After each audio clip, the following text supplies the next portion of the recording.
Ndonjëherë lodhesh, mërzitesh edhe thua që u lodha më. Por Zoti i Madhruar thot, prit, duro, sepse ti je nën kujdesin to. Pra fjala e cila është shpresdhënëse për ty dhe që duhet të qetësoj.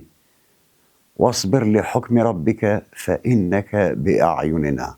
Pra ti je nën kujdesin ton, për të thot Zoti i Madhruar. E ti thua, çka pastaj? Çka të presun pastaj? Dhe Zoti i Madhruar thot që mbase Allahu do të sjell pas kësaj diçka të mirë për ty. La'alla Allaha yuhdithu ba'da dhalika amra. Mirë po ti sikur nuk mund ta presësh atë që të premtohet, nga ajo gjendje munduese që të mundon ty. Edhe thua, ndoshta është e vërtet, për mua është shumë larg, është tepër larg. A thua e arri.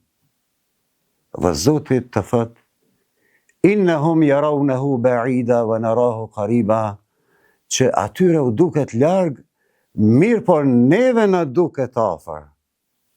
Pra Zoti i Madhruar po thot që ajo që ti dëshiron për Zotin është afër. Ani pse ty të duket larg.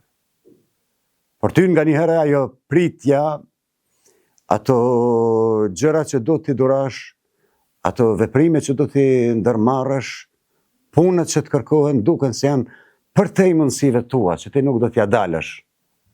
Edhe kujton se mos je ngarkuar me diçka që ti nuk mund t'a qesh.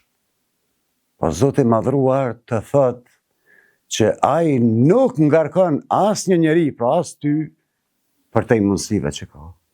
La yukallifu Allahu nafsan illa wusaha.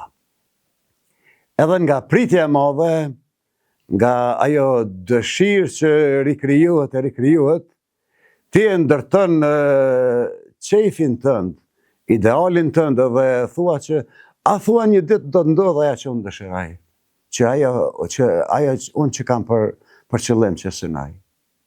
Edhe Zoti në Koran thot, wala sawfa yu'tika rabbuka fatarda. Që Zoti do t'jap ty edhe ti do të ndahesh i kënaqur.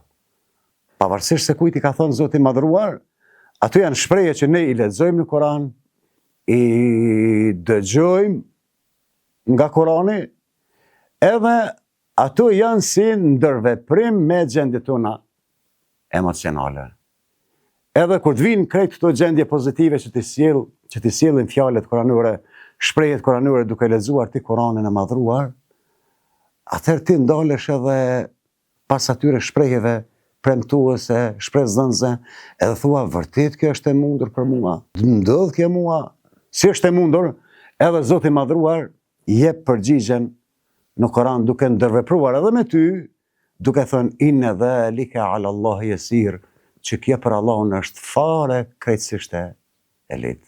Janë këto disa shprehje, po edhe të tjera koranore të cilat neve si besimtar do të na qëndrojnë në sfond, pra do të jenë në prapavi të mendimeve, të meditimeve, të gjendjeve tona emocionale.